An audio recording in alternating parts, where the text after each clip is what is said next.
Kayo po ba mga bossing ko ay lubog sa pagkakautang? Meron ako ituturo sa inyo mga bossing.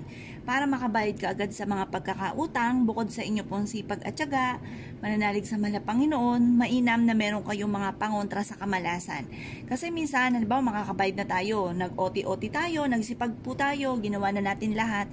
Tapos ayan na si pera mga bossing, may mga dumarating na kahit ayaw natin na mga pagsubok ay biglang dumarating na wala naman tayong choice kundi solusyonan po ito at instead na makabayad na tayo ng pagkakautang ay napapabayad or napapabili doon sa kailangan natin. Halimbawa, nag-OT-OT na tayo, makakabayad na tayo sa mga pagkakautang dahil merong naniningil sa atin na kailangan na natin bayaran at ikaw ay nangako kaya kailangan to pa rin po ito.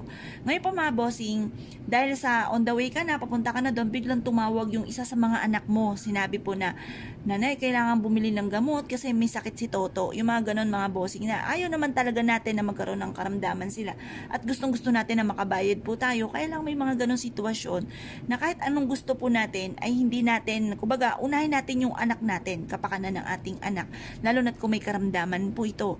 Kaya kailangan mga bossing, meron tayong pangontra sa kamalasan upang sa ganon, kung ano man yung mga pagsubok mong pagdadaanan, lalo na't mga kamalasan, ay nakokontra at hindi na mapa sa inyo kung ano man yung kamalasan na yan mga bossing. Ngayon pa mga bossing, meron ako ituturo na isa sa mga sikreto upang sa ganon, masolusyonan ang problema. Or kaya, para yung kamalasan na yan ay hindi na pagdadaanan or kung pagdadaanan man ay hindi nyo matatambayan. Ngayon po, ito po yung ating tubig. Tubig na malinis na nanggaling kahit tubig ripo, okay na po yan.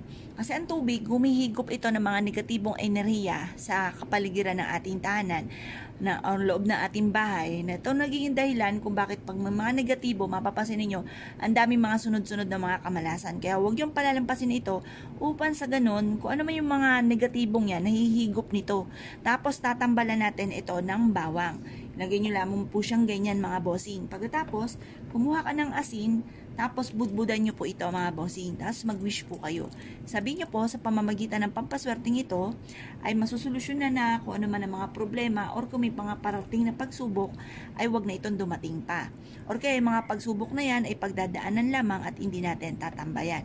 Kasi lahat naman ng tao dumadaan sa mga pagsubok. Iba't ibang istorya lang po tayo ng buhay. Kagaya po nito, ito po yung makakatulong upang sa ganon, higit kayo na maka-attract ng swerte, lalo na sa pera. Subukan nyo po ito. Tapos positive lamang, i-mindset nyo na simula na ito ng tagumpay po ninyo, hindi na po kayo mamumblema pa. Bukod sa panalangin ng time team, sipag at tiyaga, masusolusyonan kung ano man ang mga problema pinagdadaanan. Kung naniniwala ka at naisip po itong gawin, subukan nyo na po ito at makakatulong po ito upang sa ganon, higit kayo na swertihin at maiadya kayo kung saan lagi kayo ay suswertihin. Kung naniniwala ka mga bossing at naisip po itong gawin, i-mindset nyo na simula na ito ng tagumpay po ninyo, hindi na po kayo mamalasin pa kasi makapangyarihan ang ating isipan. Kapag inisip nyo na kayo malas nga po mga magaganap. Kaya kailangan ang ating isipin, ating sasabihin, panay mga magaganda at kalimutan ng mga negatibo. Kaya kung kayo pinaniwala at naisip po itong gawin, ay siya mga bossing, good luck po sa inyo po lahat!